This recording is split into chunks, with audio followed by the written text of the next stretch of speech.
যুগের বড় উপযোগী। সুবহানাল্লাহ। যেমন ঈসা আলাইহিস সালাম ওনার যুগের মধ্যে বড় বড় ডাক্তার ছিল যারা চিকিৎসা বিদ্যায় খুবই পারদর্শী ছিল, চিকিৎসা বিদ্যার উপর যারা সর্বোচ্চ শ্রেষ্ঠত্ব অর্জন করেছিল। এখন আল্লাহর একজন নবী ঈসা রূহুল্লাহ, যিনি আল্লাহর নবী হন, উনি ডাক্তারেরও ডাক্তার, ঠিক কিনা বলেন? আল্লাহ রাব্বুল আলামিন ঈসা রূহুল্লাহকে এমন কিছু মুজিজা দান করলেন, উনি এই নূরানি হাত দিয়ে যখন মানুষের অন্ধ চোখ, জন্মন্ত ব্যক্তি চোখের মধ্যে হাত বোলাতেন, চোখ ভালো হয়ে যেত। সারা শরীর ধবল রোগে, কুষ্ঠ রোগে আক্রান্ত, তার নূরানি হাতের পরশ লাগার সাথে সাথে সেই ভালো হয়ে যেত। ছোট্ট বাচ্চা দুনিয়ার মধ্যে কথা বলা আরম্ভ করত। আল্লাহ ওনাকে এই সকল মুজিজা দান করেছেন। সুবহানাল্লাহ। মুসা কালিমুল্লাহ যুগে আল্লাহ ওনাকে এমন এক ক্ষমতা দিলেন যে একটা আসা মুবারক এই লাঠি দিয়ে সাপ হতে বললে সাপ হয়ে যায়। তখন জাদুবিদ্যার বেশি প্রভাব ছিল, জাদু দেখিয়ে দেখিয়ে মানুষকে সঠিক পথ দেখে, সরল পথ থেকে মুসা কালিমুল্লাহর প্রতিযোগিতা করত, প্রতিবন্ধকতা সৃষ্টি করত। আল্লাহ ওনাকে একটা লাঠির মাধ্যমে সেই জাদুবিদ্যাকে পরাজিত করালেন। সুবহানাল্লাহ। মুসা কালিমুল্লাহ যে আল্লাহর পক্ষ থেকে নবী, এটা তার সম্প্রদায়ের মধ্যে প্রকাশ হয়ে গেল। সুবহানাল্লাহ। আল্লাহর মাহবুব নবী রাহমাতুল লিল আলামিন যখন এই পৃথিবীর ধরাধামে তাশরীফ আনছেন 570 খ্রিস্টাব্দে, সেই সময় আইয়ামে জাহিলিয়াতের অন্ধকার যখন ছিল, বড় বড় আর লেকচারার, বড় বড় সাহিত্যিক যারা ছিল, যারা সুন্দর সুন্দর সুন্দর ভাষায় এবং জ্ঞান গর্ব কবিতা রচনা করত, যারা তাদের কবিতাগুলি প্রত্যেক বছর মক্কায় মুআজ্জামাকে কেন্দ্র করে উকাস মেলা হতো, সেই উকাস মেলায় প্রতিযোগিতার আসর হতো। সেখানে যার কবিতা, যার লিখিত কবিতা শ্রেষ্ঠত্ব অর্জন করত, তার সেই কবিতাকে সাবা মুআল্লাকা করে ইবনুল কায়েসের সেই কবিতাগুলিকে আল্লাহর ঘরখানে কাবার দেওয়ালের মধ্যে ঝুলিয়ে দেওয়া হতো। নাউজুবিল্লাহ। তখন ছিল সাহিত্যিকদের বড় ছড়াছড়ি, যারা তাদের প্রখর জ্ঞানের মাধ্যমে সাহিত্য রচনা করছেন। নারী, মদ, জুয়া এই বিষয় নিয়ে তারা সুন্দর সুন্দর এবং বিরক্ত বাধা যুদ্ধের মাধ্যমে একজন এক পক্ষ আরেক পক্ষকে ঘায়েল করার জন্য বিভিন্ন কলা কৌশল ছন্দের মাধ্যমে, সাহিত্যিকের মাধ্যমে, সাহিত্যিকরা সাহিত্যের মাধ্যমে আর যখন প্রকাশ করছে, আল্লাহর মাহবুব নবীকে আল্লাহ দুনিয়াতে প্রেরণ করলেন।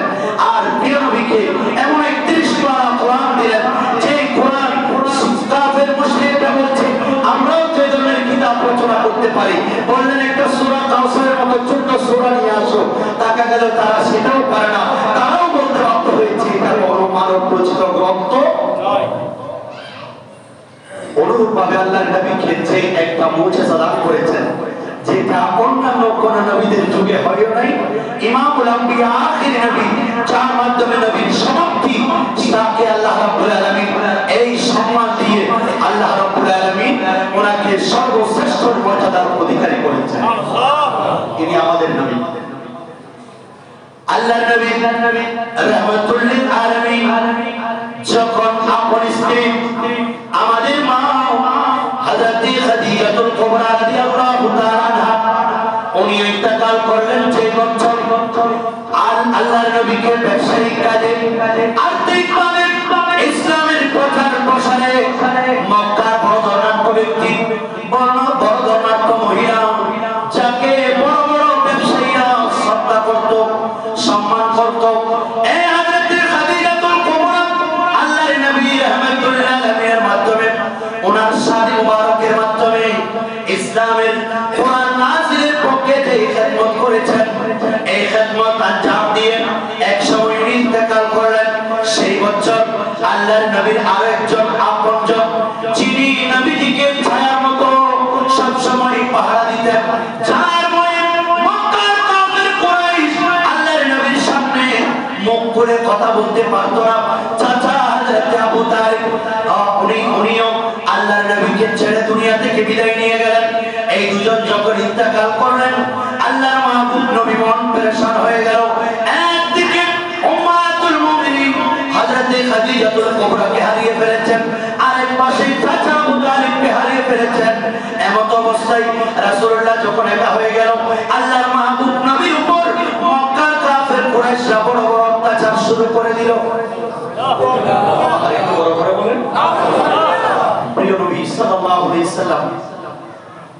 ইচ্ছা করলেন যে আমি যদি আমার দুদুমা হালিমাতুস সাদিয়ার দেশ তায়েফের মধ্যে যাই, হয়তো সেখানে আমি যেহেতু তাদের দুধ পাই, আমি যেহেতু আমার মা আমার দুধ মাতা সেখানে আছে, আমি যদি সেখানে যাই হয়তো আমাকে তারা রেসপেক্ট করবে, আমি তাদের কাছে আমার ইসলামের দাওয়াত নবুয়তের রিসালাতের দায়িত্ব আমি পালন করতে পারবো। এই কথা বলে আল্লাহর নবীর পালক পুত্র হযরত যায়েদ বিন সাবিত রাদিয়াল্লাহু তাআলা ওনাকে নিয়ে গেলেন, যায়েদ বিন হারিসা ওনাকে নিয়ে রাসূল পাক রওনা হয়ে গেলেন। যখন তায়েফের ময়দানে গেল তখন রাসূলুল্লাহর ধারণা মিথ্যা হয়ে গেল, অর্থাৎ প্রিয় নবী যে খেয়ালে এসেছেন আল্লাহর মাহবুব নবী মনে করেছিলেন আমার তায়েফবাসী আমাকে ইসলামের পক্ষে একটু সহযোগিতা করবে। নয় মক্কার কাফের কুরাইশদের কাছে যখন আল্লাহর নবী এই দ্বীনের তাবলীগ ইসলামের কোরআনের কথা যখন বলতে যাচ্ছে, দেখা গেল নবীজিকে তারা কঠোর ভাষায়, যারা বিশ্রী ভাষায় অশ্লীল ভাষায় গালিগালাজ করতে করতে তাদের সেই সকল তায়েফবাসীদের ছোট্ট ছোট্ট বাচ্চাদেরকে লাগিয়ে দিল, তার পিছনে রেলিয়ে দিল। প্রিয় নবী সাল্লাল্লাহু আলাইহি সাল্লামকে পাথর দিয়ে আঘাত করে শরীরকে রক্তাক্ত করে দাও। আল্লাহর মাহবুব নবী রাহমাতুল লিল আলামিন তাদেরকে যখন দ্বীনের তালিম দিচ্ছেন, এমন সময় প্রিয় নবী সাল্লাল্লাহু আলাইহি সাল্লাম এবং যায়েদ বিন হারিসা রাদিয়াল্লাহু তাআলা ওনাকে আল্লাহর নবীকে দুজনকে এমন ভাবে পাথর নিক্ষেপ করতে লাগলেন, রাসূল পাক সাল্লাল্লাহু আলাইহি সাল্লামের উপর পাথর ছুঁড়ে নিক্ষেপ করতে লাগলো। আল্লাহর মাহবুব নবীর শরীর মুবারক রক্তাক্ত হয়ে গেল। হযরত যায়েদ বিন হারিসা রাদিয়াল্লাহু তাআলা উনি নবীকে অনেক বাঁচানোর চেষ্টা করছেন, নিজের শরীরের মধ্যে আঘাত সহ্য করছেন। আল্লাহর মাহবুব নবী একেবারে রক্তাক্ত হয়ে যখন মাটিতে পড়ে যেতেন, ওই সকল মক্কার কাফের কুরাইশ এরা আবার নবীকে তুলে দিতেন, দুই বাহু মুবারক ধরে আল্লাহর নবীকে আবার আঘাত করতেন। হযরত যায়েদ বিন হারিসা রাদিয়াল্লাহু তাআলা উনি আবার নবীকে রক্ষা করতে লাগলেন। এভাবে প্রিয় নবী সাল্লাল্লাহু আলাইহি সাল্লামকে যখন প্রোটেক্ট দিচ্ছেন, সেই সময় উনি রক্তাক্ত আল্লাহর নবী রাহমাতুল লিল আলামিনের নবুয়তের শরীর মুবারক থেকে এমন ভাবে রক্ত প্রবাহিত হতে লাগলো, আল্লাহর নবী দুর্বল হয়ে গেল। এমন সময় জিবরিল আসছেন, ইয়া রাসূলুল্লাহ ইয়া হাবিবাল্লাহ, এই মেঘ আপনি নবীর উপরে ছায়া দিচ্ছেন, এখানে একজন ফেরেশতা আছে যার নাম ইসমাঈল রাহমাতুল্লাহ, এই ইসমাঈল ফেরেশতাকে আপনার খেদমতে পাঠিয়েছেন। ইয়া রাসূলুল্লাহ ইয়া হাবিবাল্লাহ, আপনি এই ইসমাঈলকে বলেন, ইসমাঈলকে আপনার নিযুক্ত করেছেন। ইসমাঈল সেই ফেরেশতা জবাব দিলেন, ইয়া রাসূলুল্লাহ আপনার আগমনের পথে, আপনার প্রস্থানের পথে আমি ছায়া দিব। আরেকটি আল্লাহ আমাকে নির্দেশ দিয়েছেন, ইয়া রাসূলুল্লাহ ইয়া হাবিবাল্লাহ, এই তায়েফের মধ্যে সবচেয়ে বড় দুটি পাহাড় আছে, আকসাবাইন পাহাড়। এই পাহাড় আপনি যদি আমাকে এখন নির্দেশ দেন, আল্লাহর কসম করে বলছি এই দুটি পাথর দিয়ে তায়েফবাসীদের উপর পড়ে তায়েফবাসীকে ধ্বংস করে দেব। আকসাবাইন পাহাড় আপনার নিযুক্ত আছে, আপনি শুধুমাত্র জবান থেকে বের করবেন, সাথে সাথে আল্লাহ কার্যকর করবেন। এই আকসাবাইন, এই ইসমাঈল খবরদার, আমি রাহমাতুল লিল আলামিন, সুবহানাল্লাহ বলেন, আমি রাহমাতুল লিল আলামিন, আমাকে আল্লাহ কুল কায়নাতের রহমত স্বরূপ পাঠিয়েছেন। খবরদার, আল্লাহর ওয়াহদানিয়তের কসম, হয়তো এরা বুঝছে না, এদের মধ্যে আকল খুবই কম, ইসলামের পক্ষে তাদের হেদায়েত না থাকলেও নেক্সট জেনারেশন যারা আসবে আমি কথা দিচ্ছি এরা ইসলামের দাওয়াত কবুল করবে। মুসা কালিমুল্লাহ নজিবুল্লাহ সেদিন আল্লাহর কাছে রাগান্বিত হয়ে ফরিয়াদ করছেন, কারণ কুল্লু নবিয়্যিন দাওয়াতু মুস্তাজাবা, প্রত্যেক আম্বিয়ায়ে কেরামের নবী, প্রত্যেক আম্বিয়ায়ে কেরামের দোয়া সাথে সাথে কবুল।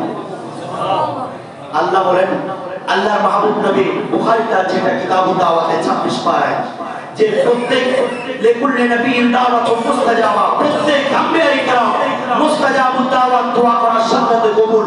আর প্রত্যেক নবী এক একটা বিষয় বিশেষ আল্লাহর কাছে চাওয়া তারাও চেয়েছিল এবং তাদেরকে আল্লাহ দিয়েছিলেন। আল্লাহ আমাকে এই ধরনের একটা সুযোগ দিয়েছেন, কিন্তু আমি সেটাকে রেখে দিয়েছি। আমি চাই নাই আমি কিয়ামতের ময়দানে আমার গুনাহগার উম্মতের শাফাআত চাই। সুবহানাল্লাহ বলেন। প্রিয় নবী সাল্লাল্লাহু আলাইহি ওয়াসাল্লাম দোয়া করেন নাই, সেদিন বরং তাদের জন্য হেদায়েতের জন্য দোয়া করেছিলেন। আল্লাহর মাহবুব নবীর এই দোয়ার বরকতে পরবর্তীতে তায়েফের মধ্যে ইসলামের খেদমত আরো বেশি হয়েছে।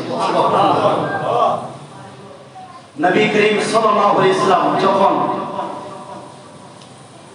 প্রিয় নবী সাল্লাল্লাহু আলাইহি সাল্লামের এই নবুয়ত যখন প্রকাশ হলো, নবুয়ত প্রকাশের, নবুয়ত লাভের নয়, নবুয়ত প্রকাশের যখন দ্বাদশ বছর আল্লাহর নবী রাহমাতুল আলামিনের বয়স যখন নবুয়তের নবুয়ত প্রকাশের 11 বছর 5 মাস 15 দিন, সেই সময় প্রিয় নবী সাল্লাল্লাহু আলাইহি সাল্লামকে আল্লাহ এমন এক মুজিজা দান করেছেন, যেই মুজিজাগুলি বিশ্বের সকল জ্ঞানী গুণী এক বাক্যে মেনে নিয়েছেন। এই মেরাজ মহান রবের শ্রেষ্ঠ দান। কারণ 1400 বছর পূর্বে, 1000 বছর পূর্বে এসে প্রিয় নবী কিভাবে মুহূর্তের মধ্যে এই বাইতুল মুকাদ্দাস থেকে, মসজিদে হারাম থেকে বাইতুল মুকাদ্দাস থেকে সিদরাতুল মুনতাহা থেকে কেমনিভাবে লামকান গিয়ে সপ্ত আসমান ভেদ করে আল্লাহর আরশ আজিম, আল্লাহর কুল কায়নাত ভ্রমণ করে সুম্মা লানা ফাতাদাল্লা এই ফয়েজ আল্লাহর অতি নিকটে, আল্লাহর একেবারে নিকটে আল্লাহর সাথে 90,000 কালাম করে ইমামুল আম্বিয়ার উম্মতের জন্য তোহফা নামাজ আনবেন। এই বিষয়ে সবাই এক সময় প্রশ্নারোপ করবে যে এটা কিভাবে সম্ভব। যে সম্ভবকে ধ্রুবিত করার জন্য আল্লাহ রাব্বুল আলামিন এই কোরআনে পাকের আয়াতে শুরুতে সুবহান শব্দ দিয়ে আল্লাহ সবার জবানকে বন্ধ করে দিয়েছে। খবরদার যারা মেরাজ নিয়ে কথা বলবে, আমি আল্লাহ সুবহান, আমি আল্লাহ পারি না এমন বস্তু থেকে, এমন কাজ থেকে বিশেষ, আমি সুবহান পবিত্র, অতি পবিত্র। আর আমরা যখন আশ্চর্যিত কোনো জিনিস দেখি তখন আমরা বলি সুবহান। এই মেরাজের কথাটা এটা অত্যন্ত আশ্চর্যের বিষয়। বৈজ্ঞানিক থিওরিক্যাল এবং অনেক বৈজ্ঞানিকরা যদিও বা এটা তাদের বৈজ্ঞানিক তথ্যের মধ্যে অনেকে প্রশ্ন করেছেন যে এটা কিভাবে মধ্যাকর্ষণ গ্যালাক্সি আছে, সেখানে আপনার অনেক নক্ষত্র, চন্দ্র, এমনকি আসমান জমিন সবকিছু এত বেশি ভেদ করে মধ্যাকর্ষণ শক্তিকে যারা ভেদ করে এর উপরেও এটা কখনো সম্ভব নয়, এমন কোন প্রাণী নেই। অথচ বিজ্ঞানরা পরবর্তীতে এটা রিসার্চ করে পেয়েছে যে যদি আলোর গতি সেকেন্ডে 1,86,000 মাইল হয়ে থাকে, তাহলে সেই দিন নবী সাল্লাল্লাহু আলাইহি সাল্লামকে আল্লাহ রাব্বুল আলামিন এই পৃথিবী থেকে সূর্যের দূরত্ব 9,30,00,000 মাইল হলেও আল্লাহ রাব্বুল আলামিন যেই বরাত দিয়েছেন এর দূরত্ব হচ্ছে এটা বিদ্যুৎ, বরাত মানে বিদ্যুৎ। এই বিদ্যুতের এমন বেশি প্রভাব ছিল, তার দৃষ্টি যেখানে শেষ, তার একটা কদম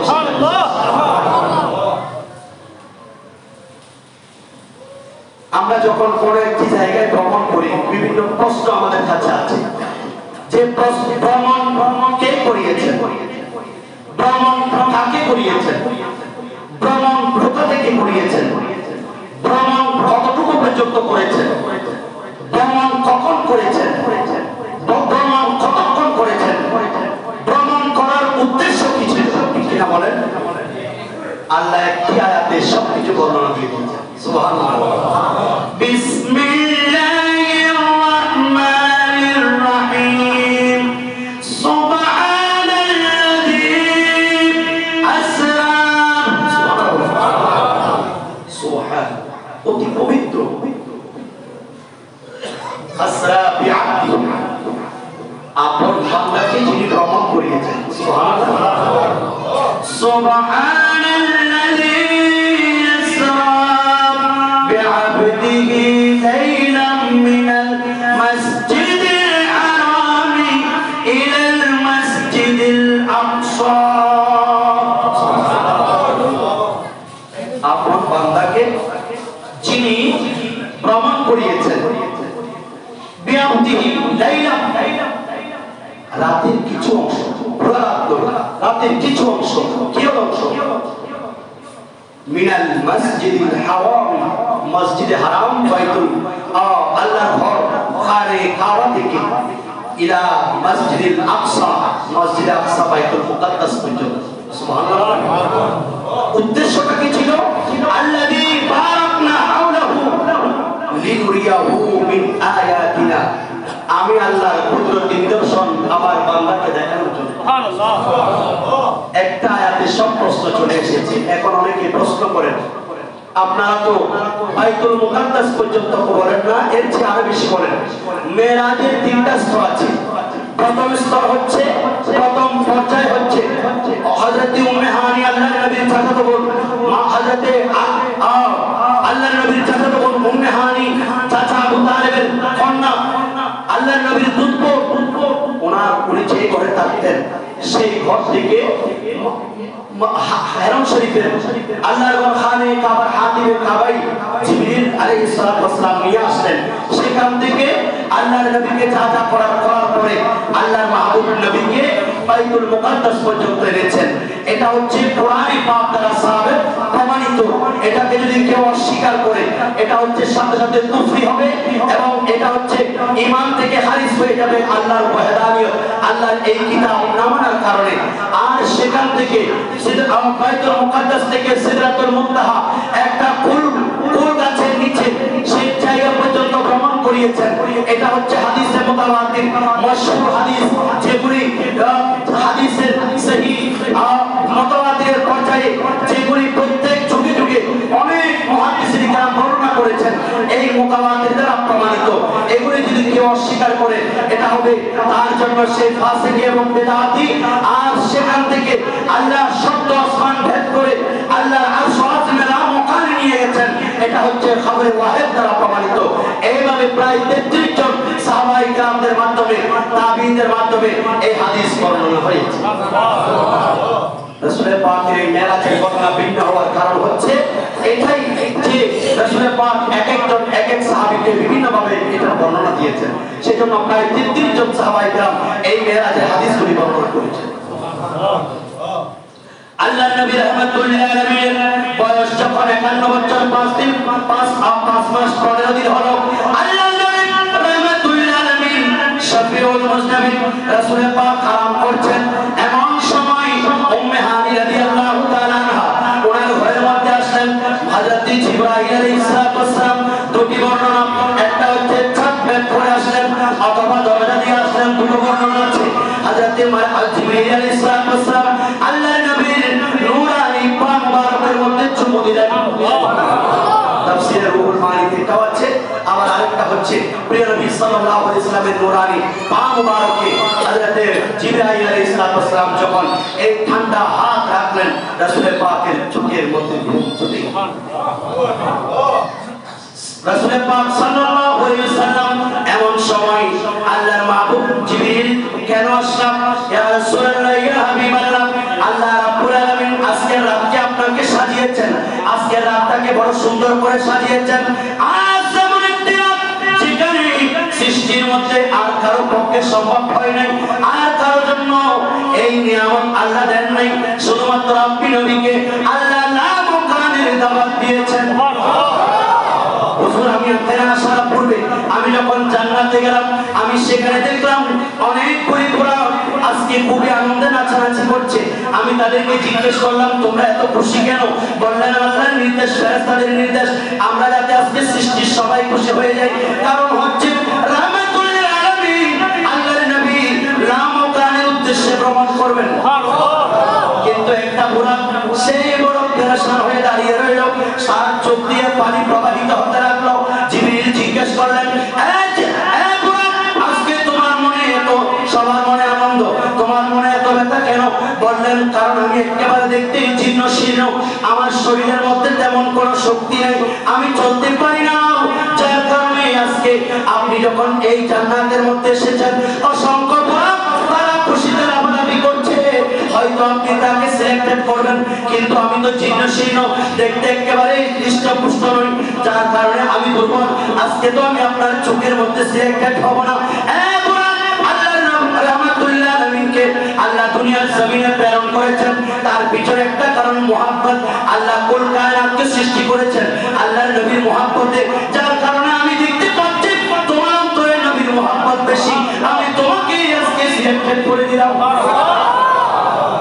সবচেয়ে মুহাব্বত যার অন্তরে আছে কিয়ামতের ময়দানে তার সম্মান বেশি।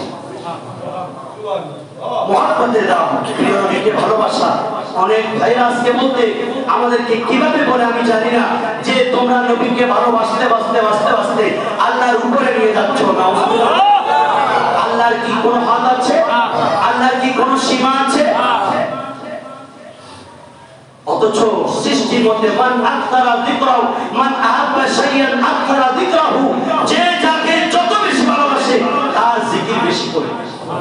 আল্লাহ বলেন ওয়া রাফা'না লাকা যিকরা, হুজুর আমি আপনার জিকিরকে কিয়ামত পর্যন্ত বুলন্দ করে দিই। সুবহানাল্লাহ। এটা তো দুনিয়ার জমিনে, আবার ময়দানে মাহশরে সেখানেও আপনার শান শুরু হবে, সর্বশেষ পর্যন্ত আপনার নবীর শান ও মান আল্লাহ সেভাবে অটুট রাখবেন। সুবহানাল্লাহ। হযরত জিবরাইল আলাইহিস সালাম বুরাক নিয়ে গেলেন আল্লাহর নবী রাহমাতুল্লাহ আলামিনকে। এই উম্মে হানির ঘর থেকে রাসূল পাক সাল্লাল্লাহু আলাইহি সাল্লাম বের হলেন জিবরাইল আলাইহিস সালামের সাথে। এবার যেখানে বাইতুল মুকাদ্দাস, যেখানে হাজর আসওয়াদ, খাতিমে কাবার সামনে আল্লাহর নবী রাহমাতুল্লাহ আলামিন যখন জিবরাইল আলাইহিস সালামকে যখন নিয়ে আসলেন, জিবরাইল, মিকাইল, ইসরাফিল সাথে ৭০,০০০ ফেরেশতা আল্লাহর মাহবুব নবী রাহমাতুল্লাহ আলামিনকে নিয়ে ওই জায়গার মধ্যে যখন আসলেন, প্রিয় নবী সাল্লাল্লাহু আলাইহি ওয়াসাল্লামের ওপেন হার্ট সার্জারি হলো। প্রিয় নবী সাল্লাল্লাহু আলাইহি ওয়াসাল্লামের গণ্ডদেশ থেকে শুরু করে নাভি পর্যন্ত এটাকে আল্লাহ অপারেশন করালেন। কারণ সৃষ্টির মধ্যে এমন একটি কাজ আজকে হতে যাচ্ছে, এমন একটি মুজিজা প্রকাশ হতে যাচ্ছে যেখানে সৃষ্টির মধ্যে আর কারো আম্বিয়া ইকরামের সেই নসিব হয় নাই। সেজন্য আল্লাহ রাব্বুল আলামিন এই রাসূল পাকের কলব মুবারক, রাসূল পাকের অন্তর সবকিছু এগুলা সমসম কূপের পানি দিয়ে হাউজে কাউসার দ্বারা ধৌত করে হিকমত, জ্ঞান, বিজ্ঞান এবং সবকিছু পুঙ্খানুপুঙ্খানু দেখে মনে রাসূল পাকের যাতে স্মরণ থাকে সেজন্য আল্লাহ প্রস্তুত করে দিলেন। সুবহানাল্লাহ। এইবার হযরত আল্লাহ রাব্বুল আলামিন এটা ৩০ স্তর আল্লাহ করলেন, কিন্তু ৪টা সংবর্ধনা আল্লাহ রাব্বুল আলামিনের পক্ষ থেকে করলেন। প্রথম সংবর্ধনা আল্লাহ রাব্বুল আলামিন জিবরিল, মিকাইল, ইসরাফিল সাথে ৭০,০০০ ফেরেশতা ছিল, অন্যান্য ফেরেশতারা সহ আল্লাহর নবীকে এখান থেকে নিয়ে যাওয়ার জন্য প্রথম সংবর্ধনা দিলেন। দ্বিতীয় সংবর্ধনা আল্লাহ রাব্বুল আলামিনের পক্ষ থেকে, এটা আম্বিয়া ইকরাম বাবা আদম সাফিউল্লাহ থেকে শুরু করে ঈসা পর্যন্ত সমস্ত আম্বিয়া আলাইহিস সালাম যখন বাইতুল মুকাদ্দাসে আল্লাহর নবী অপেক্ষা করছেন, এই সময় রাসূল পাককে আল্লাহর পক্ষ থেকে দ্বিতীয় সংবর্ধনা দেওয়া হলো। দ্বিতীয় সংবর্ধনা আল্লাহ দিয়েছেন ফেরেশতাদের মাধ্যমে, আসমানি ফেরেশতা, হুর ও গিলমান যারা যে সমস্ত আম্বিয়া ইকরামের মাধ্যমে আসমানের মধ্যে দিয়েছিল। চতুর্থ সংবর্ধনা স্বয়ং রব্বুল আলামিন দিয়েছেন। সুবহানাল্লাহ। আলা হযরত আসিমুল বারাকাত মুজাদ্দিদ দ্বীন ও মিল্লাত পরওয়ানায়ে শামঈ রিসালাত হামি সুন্নাত কাদিঈ নজদিয়ত রাহবারে শরীয়ত আলমে তরিকত ইমাম আহমদ রাজা খান ফাজিল বরাদি রাহমাতুল্লাহ আলাইহি সেটা বর্ণনা দিয়েছেন। সুবহানাল্লাহ।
আল্লাহর নবী এমন একটা বুরাক যেটা দেখতে গাধার চেয়েও ছোট, কচ্ছপের চেয়ে একটু বড়, এমন একটা সাদা আবরণ দিয়ে তৈরি, যাকে দেখতে সামনের দিক থেকে মানুষের আকৃতির মতো মনে হয়।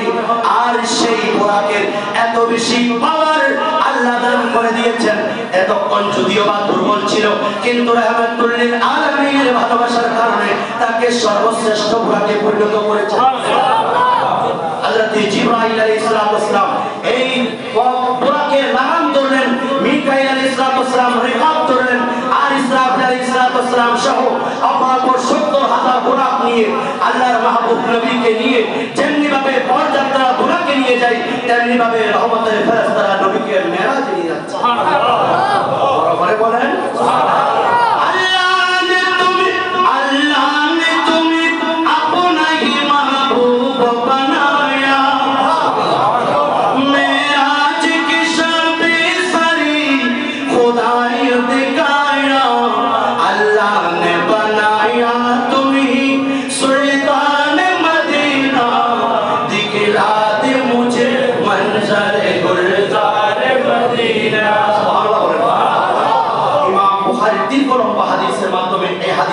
এই মেরাজের বর্ণনা দিয়েছেন অপরাপর হাদিসে খবরে ওয়াহিদ এবং হাদিসে মুতাওয়াতিরের মাধ্যমে মেরাজের বর্ণনা সুসম্পন্ন হয়েছে। সুবহানাল্লাহ। রাসূল পাক সাল্লাল্লাহু আলাইহি ওয়াসাল্লাম প্রথম যাত্রা শুরু করলেন এই মক্কায়ে মুআজ্জামা থেকে হযরত উম্মে হানির ঘর থেকে রাসূল পাকের যাত্রা শুরু হয়ে গেল। আর এইভাবে নিতে নিতে নিতে নিতে যখন হযরত জিবরাইল আলাইহিস সালাম রুট ম্যাপ দেখাই দিচ্ছেন, যখন এই ম্যাপ অনুযায়ী জিবরিল নিয়ে যাচ্ছেন আল্লাহর মাহবুব নবী যাচ্ছেন, এমন সময় শুরু হয়ে গেল মক্কায়ে মুআজ্জামা থেকে রাসূল পাকের মদিনা মুনাওয়ারা যেখানে আছেন হযরত জিবরাইল আলাইহিস সালাম নির্দেশ দিলেন, ইয়া রাসূলুল্লাহ ইয়া হাবিবাল্লাহ, আল্লাহর পক্ষ থেকে এলান, আপনি এই জায়গায় 2 রাকাত নামাজ আদায় করেন। তখন নামাজ ফরজ হয়নি, তাহলে বোঝা যাচ্ছে নামাজের নিয়ম কারণ নবীজি অনেক আগে থেকে জানতেন। নামাজ নাযিল হয়েছে পরে, কিন্তু আম্বিয়া ইকরামের জন্য সবকিছু আল্লাহ রেডি করে জানিয়ে দিয়ে আল্লাহ দুনিয়াতে প্রেরণ করলেন। সুবহানাল্লাহ। 2 রাকাত নামাজ পড়লেন। এরপরে হযরত ঈসা রূহুল্লাহ যে বাইতুল্লাহ নামক জায়গায় আছেন ওনার রওজা মুবারকে, সেখানেও উনি 2 রাকাত নামাজ আদায় করলেন। এরপরে শুআইব আলাইহিস সালাম মাদাইনে গিয়ে উনিও সেখানেও 2 রাকাত নামাজ পড়ছেন। আর রাসূল পাক বর্ণনা দিচ্ছেন, আমি যখন মেরাজ যাচ্ছি আমি মুসা কালিমুল্লাহকে কবরে দাঁড়িয়ে দাঁড়িয়ে নামাজ পড়তে এগুলো রাসূল পাক সাল্লাল্লাহু আলাইহি ওয়াসাল্লামের নবুয়তের জবান দিয়ে বর্ণনা দিয়েছেন। সেজন্য বরকত মণ্ডিত স্থান, আউলিয়া কিরামের মাজার, খানকা শরীফ এবং যেখানে আল্লাহর ওলিদের সুহবত রয়েছে এই জায়গাগুলির প্রতি তাজিম করা, সম্মান করা, সেখানে নামাজ পড়া, চুমু খাওয়া এটা জায়েজ। রাসূল পাক সাল্লাল্লাহু আলাইহি ওয়াসাল্লাম এভাবে আস্তে আস্তে বাইতুল মুকাদ্দাস চলে গেল। বাইতুল মুকাদ্দাসের মধ্যে সাখরা নামক পাথরের সাথে জিবরাইল আলাইহিস সালাম তার সেই বুরাকের রশিটার লাগামটা বাঁধলো। লাগাম বাঁধার পরে হযরত জিবরাইল আলাইহিস সালাম তিনি আযান দিলেন। আল্লাহর নবী যাওয়ার পূর্বে আল্লাহ রাব্বুল আলামিন আল্লাহর নবীকে ইস্তেকবাল জানানোর জন্য, স্বাগতম জানানোর জন্য, মারহাবা জানানোর জন্য আল্লাহ সকল আম্বিয়া ইকরামদেরকে সেখানে সুন্দরভাবে দাঁড়িয়েছিলেন। সুবহানাল্লাহ। সবাই দাঁড়ানো, আদম সফিউল্লাহ দাঁড়ানো, এদিকে ঈসা রূহুল্লাহ সবাই দাঁড়িয়ে আছেন। কখন নবীজি আসছেন। সুবহানাল্লাহ। প্রিয় নবী সাল্লাল্লাহু আলাইহি ওয়াসাল্লাম সবাইকে সালাম দিলেন, কারণ আগে সালাম দেওয়া সুন্নাত। রাসূল পাক সাল্লাল্লাহু আলাইহি ওয়াসাল্লাম বলেন, ইসলামের মধ্যে 2টি কাজ অতি উত্তম, তুতিমুত তুআমা ওয়া তুকরিউস সালামা, একজন আরেকজনকে সালাম দেওয়া, একজন আরেকজনকে খাবার খাওয়ানো। এই দুটি আজকে আমাদের মুসলিম সমাজে প্রায় নাই বললে চলে। আমরা তাকিয়ে তাকি কখন আরেকজন আমাকে সালাম দেবে, তোমাদের পারস্পরিক ভালোবাসা বৃদ্ধি পাবে, হৃদ্যতা, ইত্তেহাদ, ইত্তেফাক, তোমাদের মধ্যে একতা বৃদ্ধি পাবে। সাহাবায়ে কেরাম বলছেন, ইয়া রাসূলুল্লাহ, হ্যাঁ আমাদের কেমন একটা পন্থা দেখাই দেন। নবী বলেন, আফসুস সালাম, তুমি তাকে সালাম দাও, একজন আরেকজনকে সালাম দিলে তার অন্তরের অহংকার থাকে না, একজন আরেকজনকে সালাম দিলে সালামের সাথে সাথে 30টা নেকি তার আমলনামায় উঠে যায়। রাসূল পাক সাল্লাল্লাহু আলাইহি ওয়াসাল্লাম